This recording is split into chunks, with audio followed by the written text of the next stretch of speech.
My name is Elena Morales, and I used to believe my life would always follow a straight, safe path.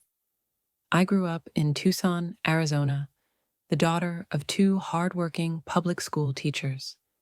My parents believed in routine, security, and responsibility.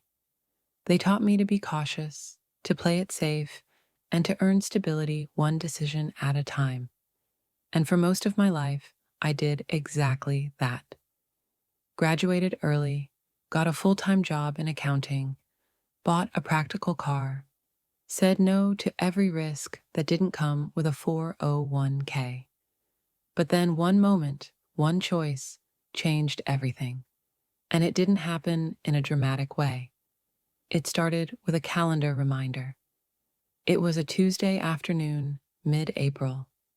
I was sitting in my cubicle at a corporate finance firm in downtown Phoenix, reviewing quarterly reports. The same screen, the same spreadsheets, the same 5-minute lunch break. A pop-up blinked on my computer. 5-year anniversary. Start date, April 12th, 2020. I stared at it. 5 years. 5 years since I took this job. 5 years of perfect attendance. 5 years of saying, maybe next year, to everything I actually wanted. I closed the window, but something inside me wouldn't let it go. That night, I walked to my small studio apartment, reheated soup, sat in silence, and pulled out an old list. It was titled, Things I'd Do If I Wasn't Afraid. I hadn't looked at it in years. Item number 3. Travel solo, anywhere. Item number 5. Take a risk with your art. Item number 9. Say yes to the unknown, even once. I read it 3 times. Then I did something reckless. I booked a one-way ticket to Seattle. I told no one for 2 days. Then I walked into my boss's office, handed in my resignation, and answered every question with honesty. I don't have another job lined up. I just know I can't do this anymore. He looked at me with a mix of confusion and envy. You're brave, he said. But I didn't feel brave. I felt awake. Seattle was cold, gray, and unfamiliar. I rented a room in a shared house with 3 strangers and applied for a part-time job at a bookstore cafe. It paid less than half my old salary, but I breathed deeper every time I walked in. I started sketching again, something I hadn't done since high school. I filled notebooks with ideas, images, and stories I didn't understand yet. Then one day, I met Max. He was an illustrator for a local children's publisher, came into the cafe often with ink-stained hands and headphones around his neck. He noticed me drawing behind the counter and asked if I was working on something. I laughed, just pretending I am. He looked at one of my sketches. This looks like a story.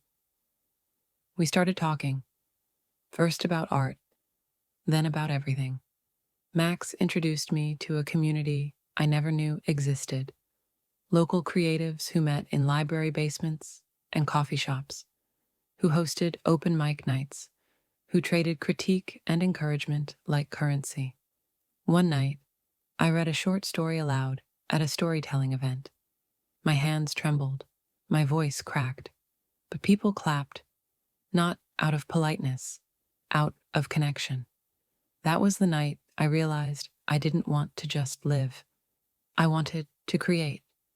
Over the next year, I worked 2 jobs, shared a tiny space, and ate more ramen than I care to admit. But I also submitted my first children's story to a local publisher with Max's illustrations.